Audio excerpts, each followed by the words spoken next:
For the past few years, many economic and political commentators agreed that we live in time of polycrisis, the COVID-19 pandemic, the war in Ukraine, China's real estate crisis, and of course, the US tariffs have all converged, creating a challenging situation. Inflation remains a concern for many economies, consumer confidence stays low, and government debt is skyrocketing. Yet, many of the world's largest indices like the S&P 500, the UK's FTSE 100, or the Japanese Nikkei trade at or near all-time highs.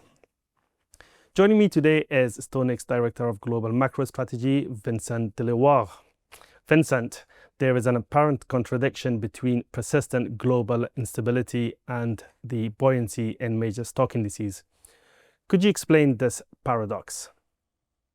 Well, first of all, instability is the name of the game, right? It's almost this old Zen quote, right? The only permanent thing is change, and then we'll all, the good old days have never existed. We learn from one crisis to the next. So instability in itself is just the state of nature for global markets.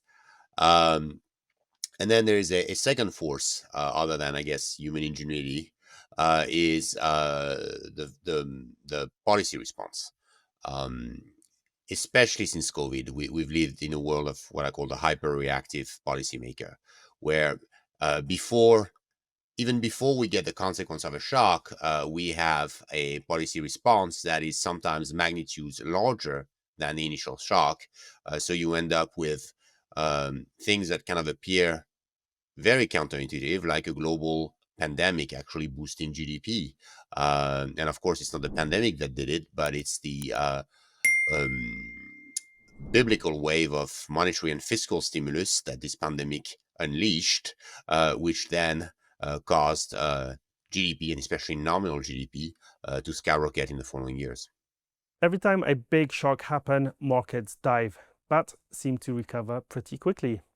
Can we say we are going through a buy the dip scenario at the moment? Yeah, at the moment and for the past 15 years, really, since 2009, pretty much every dip should have been bought.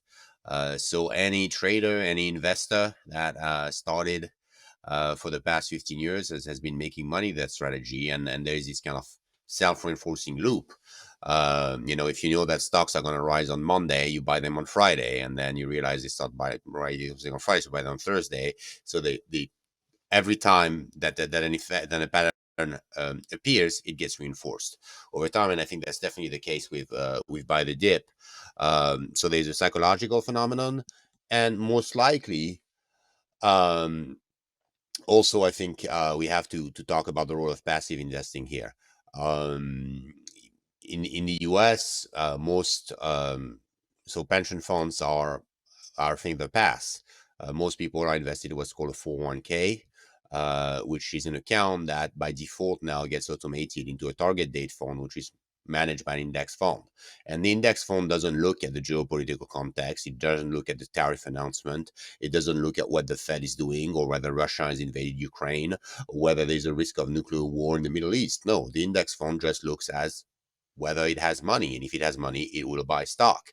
So that has changed the behavior of investors. That has reduced the kind of fear-driven cycle when people just all suddenly stepped out of the market and stayed in cash, and that created this kind of buy the dip mentality, especially because these index funds are typically what's called target date fund, and target date fund are mixed allocation funds, where a certain set of the portfolio needs to be invested in, a certain percentage needs to be invested in equities, and a percentage needs to be invested in bonds.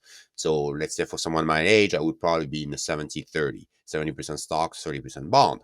Now, if stocks drop by, let's say, 15%, my 30 is going to become a 60-30. So the next time that I get paid, all my money is going to go to the underperforming asset, stocks. In that circumstance, in other words, we have institutionalized by the dip. We have made it the default behavior of the retirement industry, which collects about 10% of American salaries every year. So that is a force that ends up overwhelming perhaps more information-driven investors. The economy is more and more efficient at absorbing shocks. Still, if markets are high, risks remain. What are the risks that markets need to be wary of?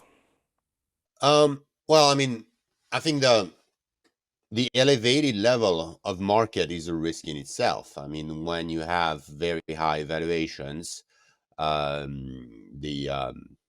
you are priced for perfection, right? The higher you are, the higher the risk of a fall, and the harder it is to generate these forward returns, right? If you buy a stock at 10 times earnings, and earnings are growing by 10%, nothing too bad will happen to you.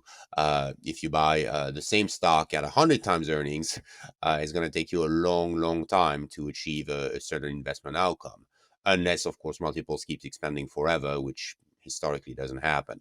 So I would say the high asset prices are a risk in themselves. In terms of macro risk, I remain of the opinion that we are in a world of secular inflation. That the biggest risk is not that growth slows, but that it accelerates so much that it becomes an inflationary mix, and that long-term rates have to rise significantly. Now, every asset is priced with a discount rate, and in that discount rate goes the long-term interest rate. So if we suddenly realize that we are no longer in a world of 2% inflation, but in a world of maybe 3, 4, maybe 5% inflation in some cases, we'll need long-term rates not at 4%, but maybe at 5, 6%. And the associated valuation for long-term assets such as stocks needs to be much lower. The duration, which is the sensitivity of asset prices to interest rate, is very high for stocks, and especially for growth stock, because they derive most of their value from future cash flow. So I would say that's the two biggest risks. The last one I would mention is stagflation. This is probably more of a risk in the U.S., where we see a policy mix that may not be so conducive to economic growth. I mean, we are imposing tariffs, which are a very inefficient form of tax, which create a lot of uncertainty by themselves.